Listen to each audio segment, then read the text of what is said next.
I've been living around this morning through rain. Hidden pain, hidden tears. Had to keep them locked away. I done shed so many tears. Heal my heart, save my soul. I bury my heart anew. Devil working on my soul, but I'm so blessed. Leave it up to God, so right now I just worry less. Yeah. Heal my heart, save my soul.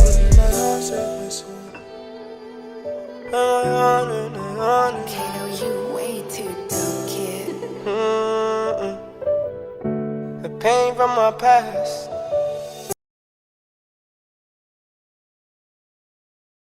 So your name and where you're from? My name is Jenny Steinberg Martinez. I'm here in Joliet, Illinois, originally from Boston, Massachusetts. Spent most of my life in South Florida. Tell me about family life growing up. I grew up in upper middle class Jewish home. We had every kind of everything growing up, like as far as dance lessons, singing lessons, piano lessons, clarinet lessons, Hebrew school 4 days a week. It was kind of a wild home. My parents were, it was the 70s, so they had, afros and did disco and, right, I don't know. But there was another, side to my life. So at that time too, there was, a lot of family stuff going on. And I don't know, I was just a doer. I was just an achiever. I don't remember not doing something. So. Tell me about high school. High school. I went to high school in Fort Myers, Florida, and Sarasota, Florida. So that's Southwest Florida. And it was fun. I mean, I don't know. I was kind of checked out by then in high school. I stopped doing and started partying. Cared more about partying and boys and being at the beach, How did that transition happen? I went through a lot as a kid, not just like drama stuff, because there was drama with some trauma that happened, but I also did a lot of high pressure stuff as a kid. Like I was singing and auditioning and doing a lot. I just burnt out. I really, by the time I was 14, I was just burnt out. I was just tired, and so getting high and drinking and boys. That's all I remember, the boys. How did you start smoking? Like who influenced you to? No, it's just what we did. I mean, it was weird. It was like in Florida, where I was in the Keys, it just was there. I remember it not being a big deal back then, which I'm a very big advocate that it is. So I think that it was a major factor in me having absolutely no motivation after doing it. Why do anything when you're, stoned? But no, it's just what we did. We left school at lunchtime and in our cars, and we were very privileged, and it was just there. I had friends that grew it. I had friends and I think in Florida at the time, things were just coming in the boats, but it wasn't a big deal. Even alcohol wasn't a big deal. And it wasn't the more serious drugs, so nobody cared. So a lot of people really started with that. And actually we were just talking about it with the car wash. I was at the car wash the other day, and there was somebody smoking behind me, smoking marijuana behind me. And my car was full of the smell, and I was really annoyed. But then I thought, oh my God, this person's going to be driving. I don't know. It's just a really different world. But I don't know. I think that probably had a lot to do with me not wanting to do anything but go to the beach and hang out with boys. Yeah. Were your parents strict? No. My parents were pretty cool. Like all the kids hung out at my house. My parents were always adopting everybody. My sister always had at least 2 friends over. I always had at least one. I'd come home from school and my friends would already be there because my mom was just like that kind of mom. And they didn't care what we did as long as we did it in the house and we were safe. That's how they felt about it. They were pretty liberal that way. But, you know, I mean, I think all parents were stricter than they are now. I mean, as far as like, you get yelled at, you get spanked, you know. I mean, I was a good girl, you know, for a reason. You know, I didn't, I don't know. I don't think that they were, no, they weren't real strict, but, you know, we got good grade. You know, I did what I was supposed to do. So I don't know. I mean, my sister was kind of wild, so she would probably think they were strict. Me, I was just always a good girl, and they never knew to be strict with me, if that makes sense. I kind of was under the radar. So what did you do after high school? I went to college. I went to University of Massachusetts for, was it 2 years, and partied a lot. And then I remember I was going to go to California, and my dad said no and threw me in college back in Florida. And I actually finished college in Florida at the University of Central Florida. So what was the college experience like?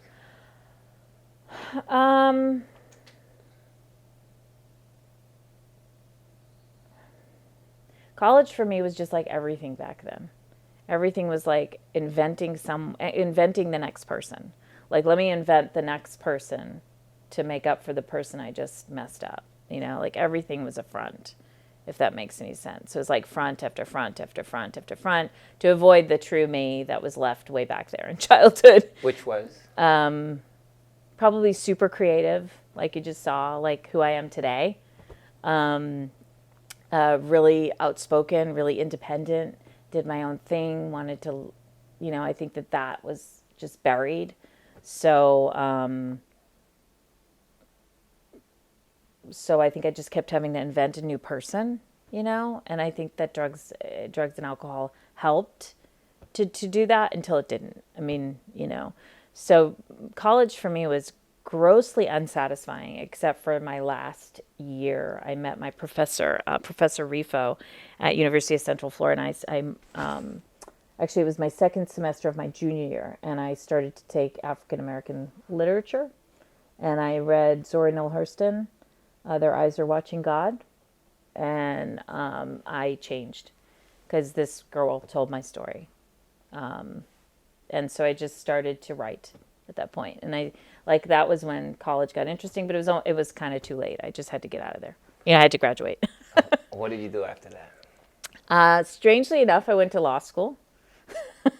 I went to law school in Miami, and I knew I loved writing. I knew I was going to be a writer. I just loved the way I felt when I was writing, but I didn't know how I was going to make any money being a writer. And I was like a poet. So I was like, how am I ever, you know, everybody kind of told me I was never going to do anything. And I was very unable to stand up to my parents. So if you say they were strict, I don't think they needed to be, because I just did whatever I was so terrified of my mother. And so if she was going to disapprove of me, I was going to please her. So my uncle was a lawyer, and in a lot of Jewish families, lawyer, doctor, that's sort of the way you go. And I studied for the law school exam and went to law school. So how was law school? Not so good for the first year. See, I ended up telling the story. We're not going to tell our stories. And you can't really be a fall down, blackout drunk and be in law school. You really just, if you're like me. I mean, there's plenty of drinking and all sorts of other stuff, but not for me. I did very, very poorly in school, and actually left for a year and went back to Orlando to write and drink. And then I was out one night in a really tragic way, and I woke up and called my dean and got back into law school, and went back and sobered up and did everything right and studied and didn't mess up, and got dean's list, and then drank again. This is tell this story, but and and then eventually sobered up permanently and in the middle of law school. So I got sober, got clean, and my whole life changed then. So what events that happened that night ultimately caused you to... He's making is that a bad face? I don't know. Okay, all right. You said you had a tragic event that caused you to call Well, the dean. I mean, I think that, booze, drugs, late night, not being where you really want to be kind of thing, I mean, just that's usually what women who have the disease of alcoholism, we end up doing things we don't want to do, and in the end you sort of can't stop, but you're doing it anyway, and so that was the yeah. Do you think I guess it's just my story. I mean, at this point in my life. Do you think some of those decisions that was made was because of the pressure of, like you said, your family, like your mother?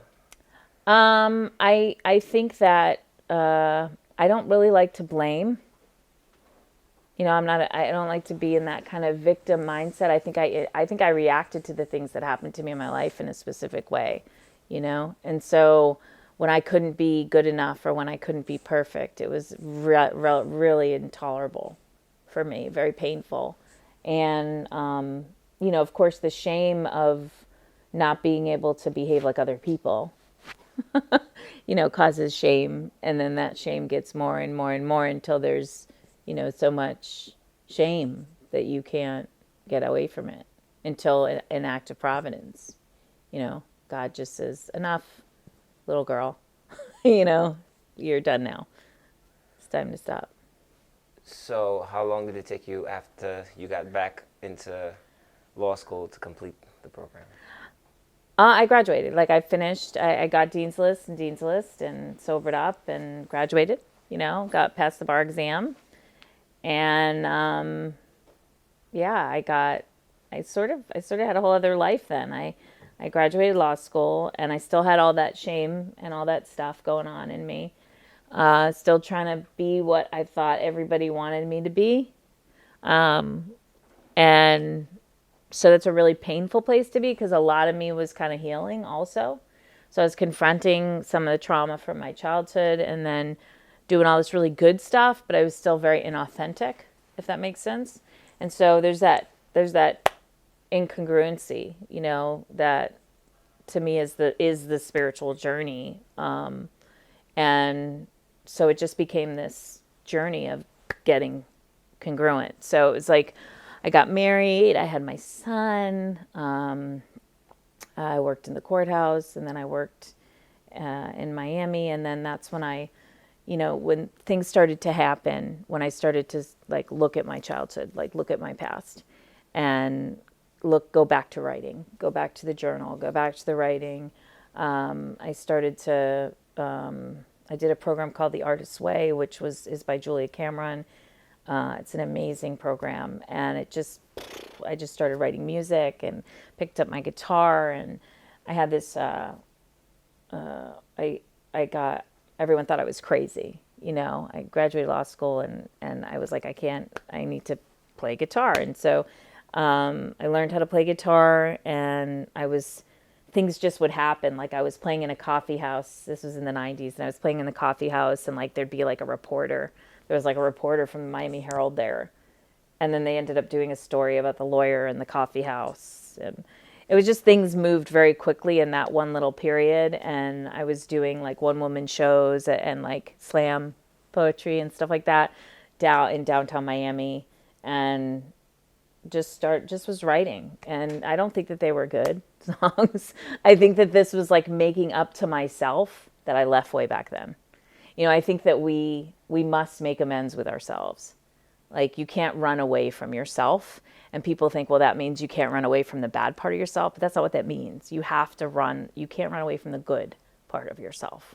You have to go back and fulfill all that creativity that you had to come in, and it will go to no avail. I could wallpaper this synagogue with all the poetry I've written in my life and all the manuscripts and through that time. But I realize now that was for that little girl that I stopped writing.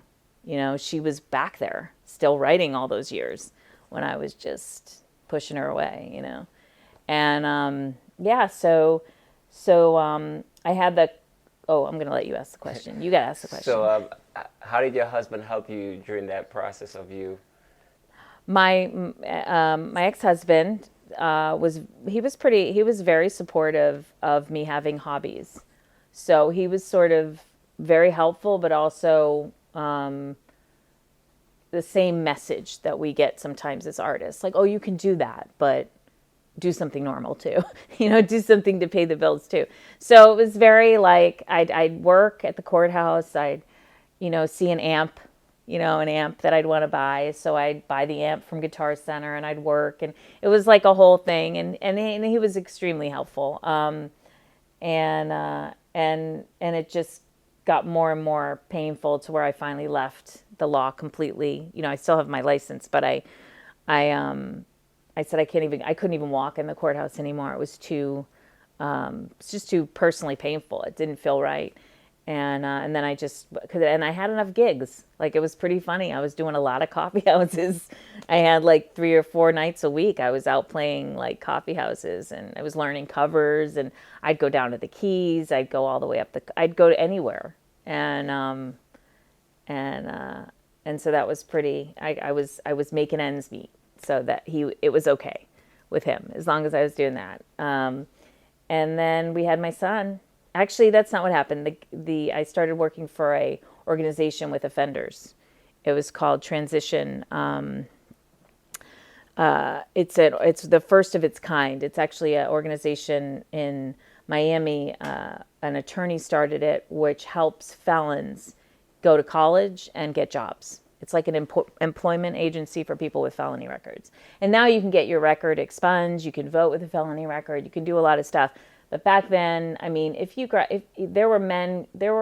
happened in the 1970s in Florida was like 1 out of every 3 black men was put in prison, whether they did anything or not.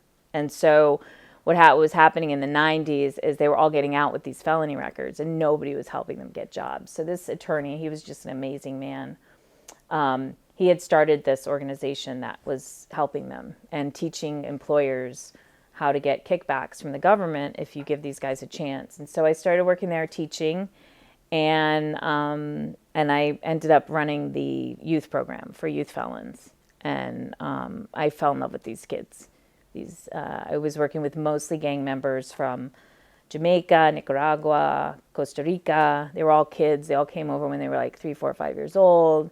And they were all in my program. And we went from 30 kids to 200 kids. We had GED program, and it was a pretty big contract. And then Jeb Bush became governor. So and ruined the contract. What do you think is the most common denominator with those kids coming into the program?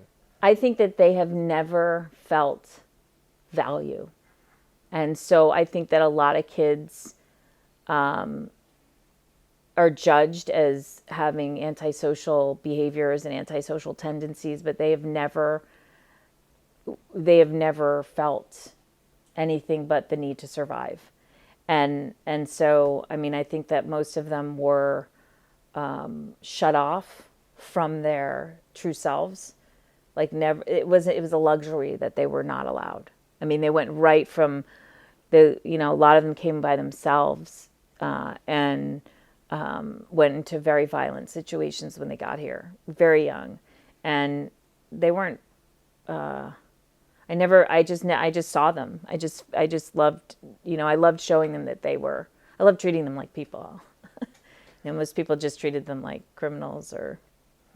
So what effects do you think those children in that program have because of Jeb Bush shutting down the program? Like what? It was gone. He just line item vetoed all funding.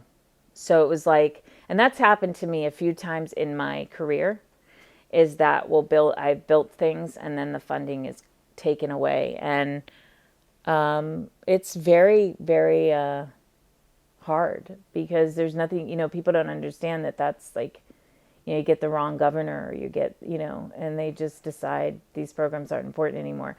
But I know the program, they tried to keep it going. I actually was pregnant, and so we ended up moving to West Palm Beach, and I ended up raising my son, and but I know they kept it going, and I know transition is still open, And Janet Reno, who was the Attorney General, of the United States, was the district attorney at the time, and she's the one that started the boot camp. There's a boot camp in Dade County where it's a full prison for 18 to 21-year-olds. So they don't have to go to grown-up prison. They go through the boot camp, and they can be out of that cycle. They don't have to go to the bigger prisons if they get accepted to the boot camp. So we had that contract too. But I just think that there's a lot of lost people, yeah. So what do you think would be the best, like some of the basic things that might give those kids a better chance?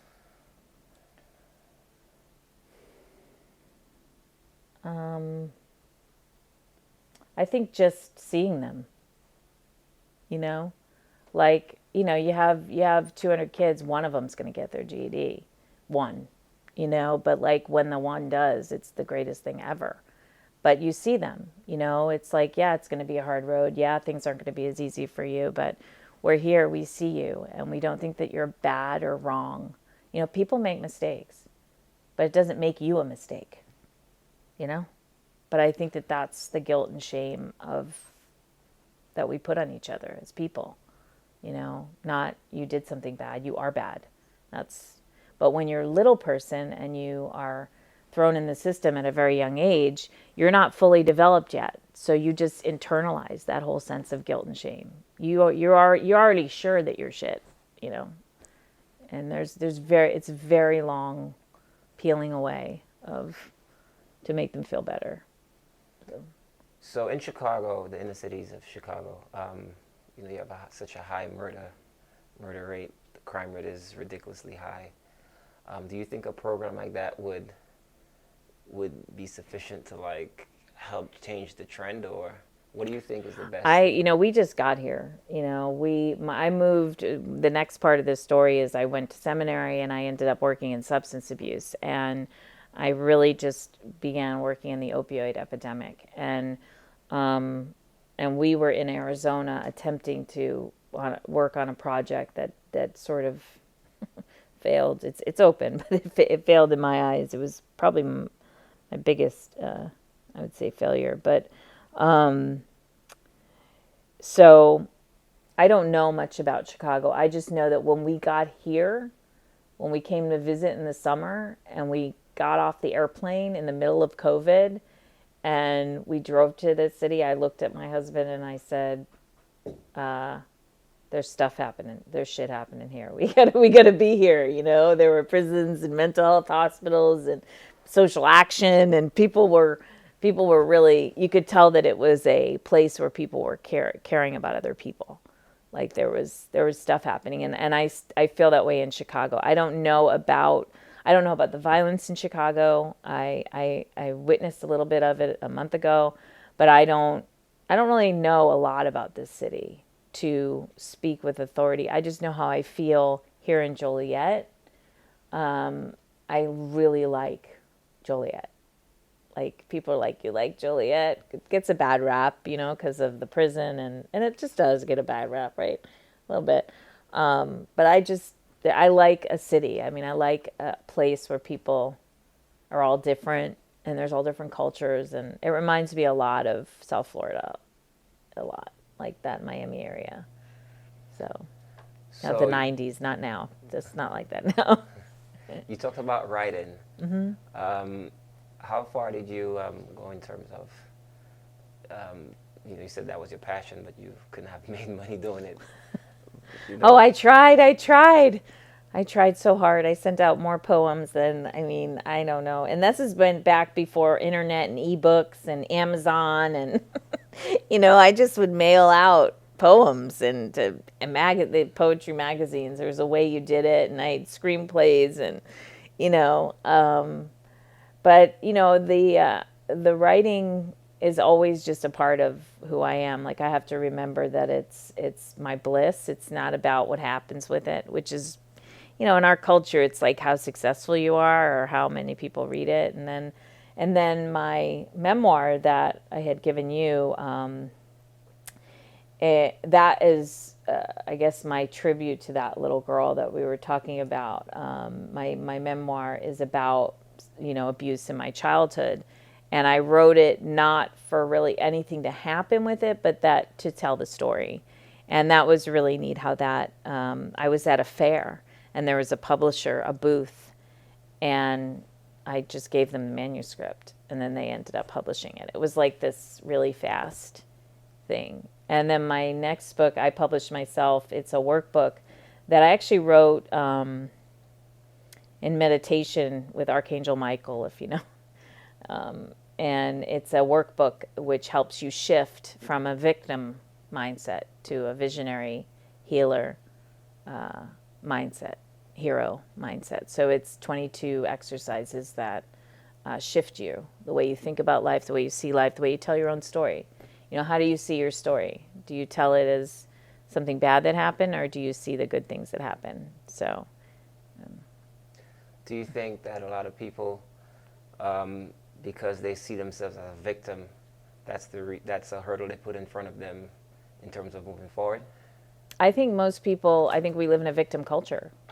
I mean, we sue everybody. It's everybody else's fault, and sometimes it is somebody else's fault. But the problem is that if you continually see yourself as less than or unable, or most people in the worst experiences of their life demonstrated the most exceptional things in those moments, but nobody talks to them about that. You know, like, I'll never forget, I was talking to a woman that was helping me get through the rape and stuff from my childhood, and I was telling her one of the stories about being on the floor, and I was recalling a memory and feeling the carpet on my face as a little girl, and this woman was like so skilled at what she did in trauma work, because she knew I didn't need to hear pity. I didn't need to hear that. You know, we don't need pity. There's long bye-bye for pity. And she said, wow. This is just what she said. I'll never forget. She goes, wow. And I said, what? I was like, what? Didn't you hear this horrible thing, you know, that just happened? And she said, how creative you were as a little girl. Wow. You found comfort in the carpet. Wow. You know, wow. You know, and those kind of reactions to how I creatively became the person I was after what had happened as a young girl changed the way I healed. And then writing that book and watching my clients in treatment from substance abuse, watching people rewrite their stories. I work with women in the foster care system and watching them retell these stories, you know, like, you tell me the worst thing in your life that's ever happened to you, and I can, in probably 2 sentences, shift the way you look at that thing that happened. Because if you're still here and you're still creating or living or loving anyone, you're like amazing. And that's what we have to focus on, you know, is that part of you. But we don't do that, you know, I mean, and we're so lost in our sadness. Okay. So let's talk about the tragic moment in your childhood. My childhood. Okay, yeah. So I'm going to tell everybody that we just shut the camera on and we turned it back on because this young man is a good reporter and he's not ready to be such a good reporter. But he got me there, and that's what a good reporter does. So when I was 11, I was raped. And before that, I was molested for a few years by a family member, a significant family member. And that's sort of the thing, you know, that I've been putting myself back together for, until now, yeah. So. Did you share that with anyone?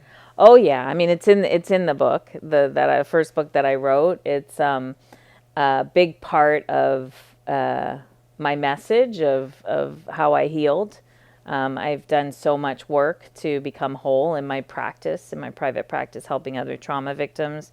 I help, when you are shattered, when you have things happen to you as a young person, you shatter in one sense. You leave parts of you in different places of your life. And what we do in the type of work I do is we pick up those pieces and we put them back together. But I first had to put myself back together. So. Have you forgiven that person? Oh, yeah. Yeah, both of them. One easier than the other. I think forgiveness doesn't mean that they're good people or that, we're going to have coffee. I've just let it go. I think that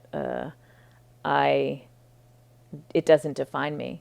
It's when things in your life aren't the whole picture and just a part of the picture. That's when you're better, because I look at my life as like a quilt, with different patches. And when you're first dealing with something tragic or traumatic, it's the whole thing. You can't see your life without it. It's in every patch of the quilt. But that you've forgiven when it's just the third patch to the right. And then it's next to the artist and the mother and the friend. And when you fell on your bike when you were 4, it's like, it's just one, it just takes its place. It's not the whole thing. Unfortunately, shame, what we talked about earlier, shame makes everything really big. When we feel, these traumas, sexual trauma and physical trauma, when you're young, you feel just so like such a bad, the shame is so overwhelming. You can't, you don't really come back from, you're broken is how you feel. Tell me how that event shaped your relationship with your children. Oh, that's a great question. Well, I think I was terrified to be a mother. I was scared that I would be hurt. When you're hurt, you feel like you might hurt others. You feel like it's in you, kind of. That's what happens when you have that kind of trauma. So I think it made me afraid of hurting my son. When he was when he passed the age of my trauma, I was able to breathe a little bit. But before that, I was just so scared that something would happen to him. But I think that I hug him more than maybe I was hugged. I think I see him more. My son he's a very smart kid. He's a very emotional kid and intense. And I see him, like we talked about with the kid, I try to see him more. And then with my stepdaughter and my goddaughter, I think I can see them, I don't think it's easy to be a young person, Do they know of that tragic? My son, yeah. He finally read the book recently. Yeah, I didn't want him to read it because he might think differently about his grandparents. He might think differently about me. But he read it, and I don't know. I mean, I think it made me a better mother. I think. Yeah. More open-minded, I think. You think you're able to deal with, communicate with people who've been victim to that sort of thing because you're open about it? Yeah, and I think that I know what it takes to heal. First of all, I know how big God is. I know how big they are. And I think that, that's why, that I work with a lot of men and women who have had that happen, and even people who've had smaller things happen, because I just know how big we are. I mean, we're huge. Every soul is a galaxy. I mean, I don't know. I just, that's the thing about trauma. That's the thing about life. When you go through really dark things, you get moments of such grace that when you, it's like you can't argue with me about that. Like there's nothing you could say to me that could tell me that there is no source. Because I should be dead just from a broken heart, you know what I mean? From the pain in my heart. And I know I got up. And I know I was shown how big, we are. I was shown how huge, these moments were so small in the scheme of things. So how does that motivate you to do what you're doing now? I think it motivates me. I think it's just kind of who I am, if that makes sense. I don't know. I was thinking about that this morning. Why do I feel so compelled to do something big in the world? Like why do I have to do all? Why do I have to do? Why can't I just? But I think it's just the way it is. I think it's just. I feel like if I was to collapse that core belief, the whole thing would collapse. Because it's what got me up, got me off the floor, man. Tell us what you're doing now. Tell us about. Tell us so about this place. Tell us about what you're doing now, and. Yeah. So I in the middle of COVID, I was looking for a congregation, for a job. Let's just say a job, and the job I'm qualified for is rabbi. And so I started sending out my resume. I don't even think my husband. Nobody knew. Did you need to know in the beginning? No, I was doing it in secret. We were living in the middle of the desert, building a treatment center for heroin addiction, and I knew that my my business partnership, it was done with this very dysfunctional business partnership, and so I just started to send out my resume, and then COVID hit, and I just kept sending them out, and there was 3 other synagogues, and they all pulled out because of COVID. But Joliet Jewish Congregation just kept the hiring process on. And I interviewed on Zoom. It was like 2 months. There was like 9 people, I think, then 6, then 3. And then I got the job. But we flew here during COVID, like the height of COVID. We had to meet in people's backyards, and we had to drive in caravans and use the phones to do tours and stuff. And and then we moved here right in the middle of COVID. And for the past year and a half, I'm here for a 3-year contract, a year and a half into it. And it's been mostly about COVID, keeping this congregation together during a time of epidemic, and really doing services on Zoom. And I'll take you in the sanctuary and show you the Torah, but we couldn't go up on the Torah. We couldn't do anything because of COVID. We didn't do live services. And it was a really difficult time to be a new leader. And also I'm female. So I was taking over for a much older, very traditional male rabbi. So I came in as a younger female, very liberal rabbi. And I wasn't really able to express that until recently. Recently, it's very exciting. Our Sunday school's growing, the community's growing, and so that's, I'm feeling a lot of joy in that, and I'm feeling a lot of that forgiveness that we talked about. Oh, this is probably what I should have been. This was the end game, as far as that little girl that I was. I had to do all I had to do to kind of be here, but I'm here without all the baggage. I don't carry it with me here.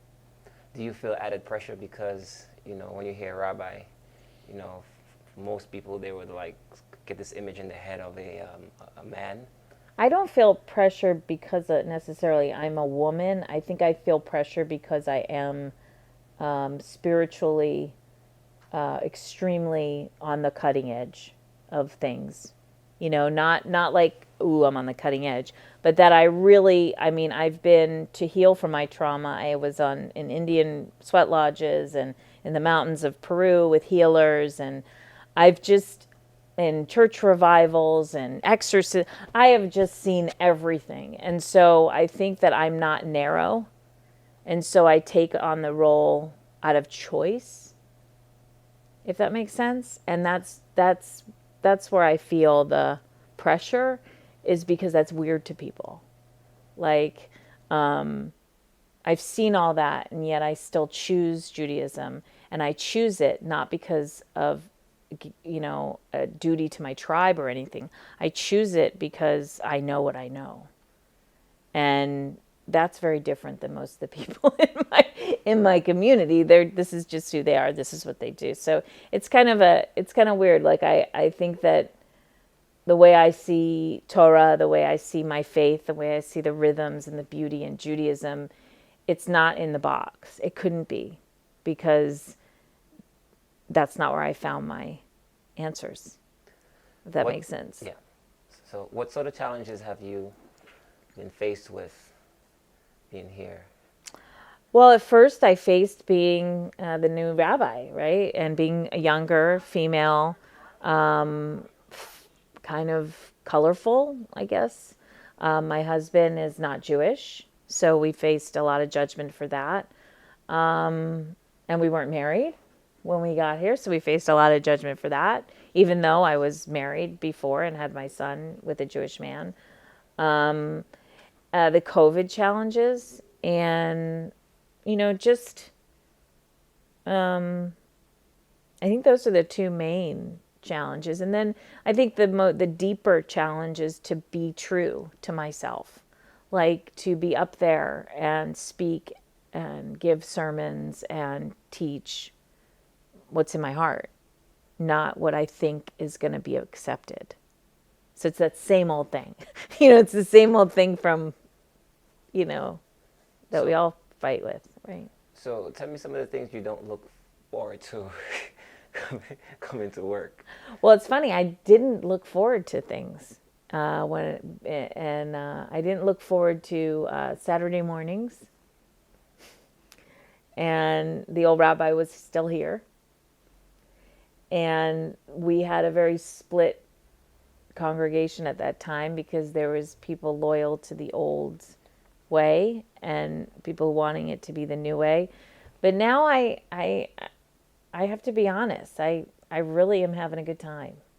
Like, we opened the Torah for the first time 3 weeks ago, and like, I can't wait to get there on Saturdays, because it's pretty cool. Like, to be a woman and to be up there, because when I was a little girl, I wasn't allowed up there.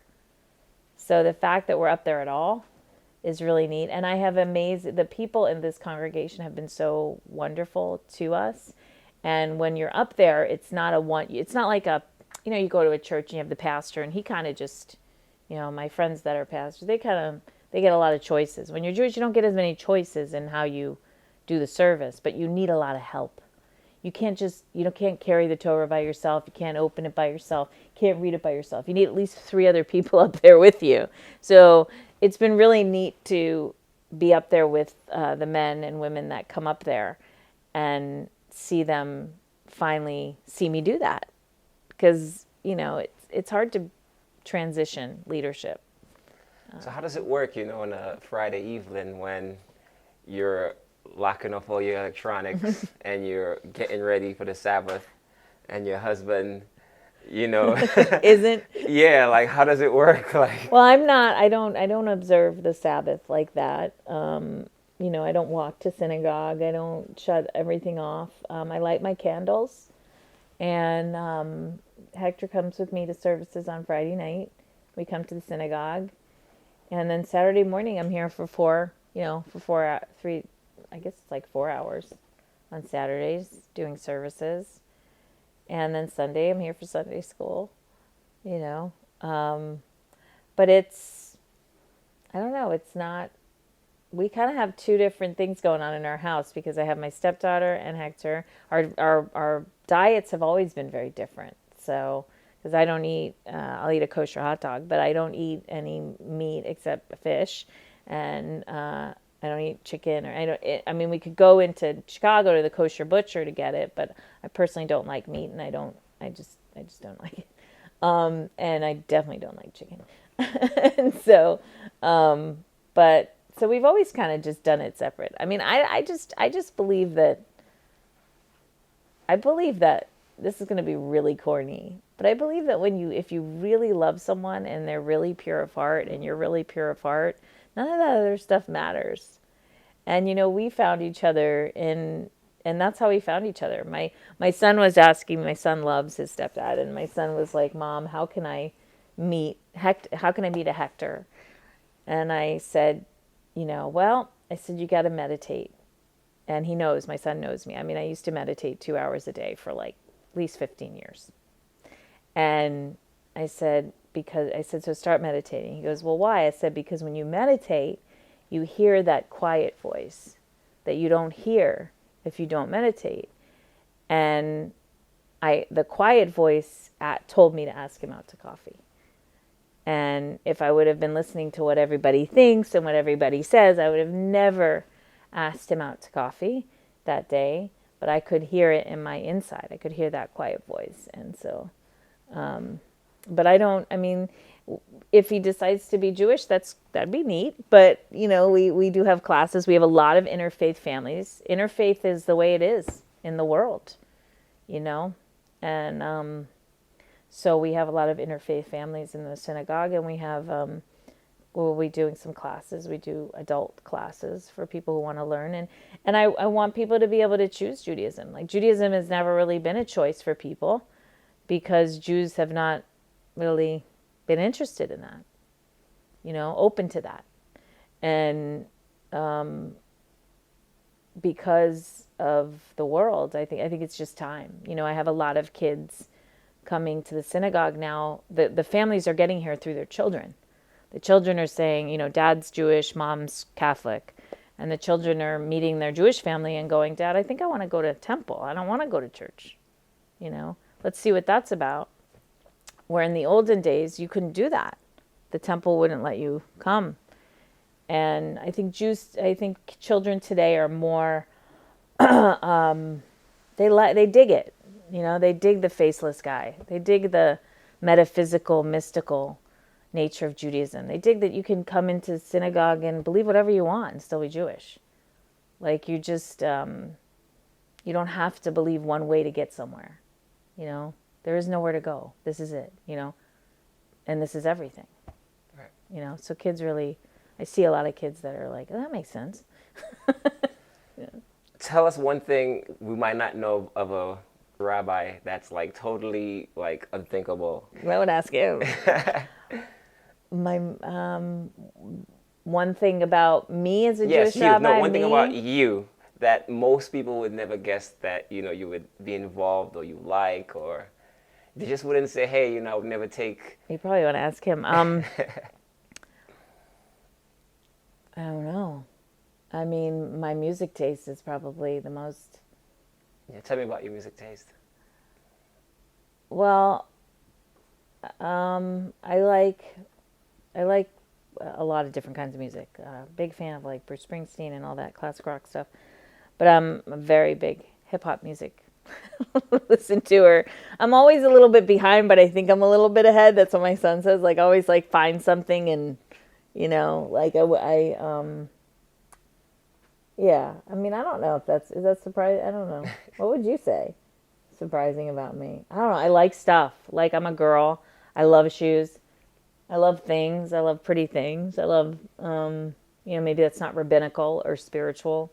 I like my sports car. Maybe that's, I don't, let me think. But I also could do nothing, What sort of advice would you give to a young lady who looks at you and would love to be in your position? Just do it, give me a call, I don't know. I would probably, people always say, what would you tell yourself? That's probably been easier, at a younger age, just be nice. Just be nice to yourself, lay off, be kind, be loving to yourself. You'll get there. We're so hard on ourselves. And I would also be telling, see the beauty in yourself, I'd probably, whoever she was, try to identify those things with her. because these kids are getting so many weird messages about what is beautiful, what isn't, what is good, what isn't, you know. So just to believe in herself, and if she's been given a vision or a guidance or a dream, then she will be given, or he will be given, the way to make it happen. That's like really on every new age self-help. But it's true. It's just you're going to you're going to climb a lot of mountains. You're going to go down and you're going to keep climbing a lot of mountains. It's not, life is a journey. So in closing, what would you like to leave us with? How could we get to this place here? Like, do you have a website? Oh, you can get to Joliet Jewish Congregation, which is our Jewish congregation.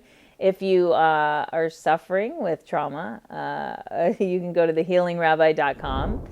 If you, or you can go to the Rabbi Jenny Experience. Those are the two websites. If you're interested in hearing more about any of the teachings, you can also, if you want to go old school, you can go on YouTube and watch the Rabbi Jenny show. But that's, you know, that's old school. But yeah, we'd love to have you, and I'm just really grateful to be able to do this interview today, and I hope I inspired, you know, someone to get off the damn floor and keep going. So, All right. Well, yeah. thank you very much. Thanks.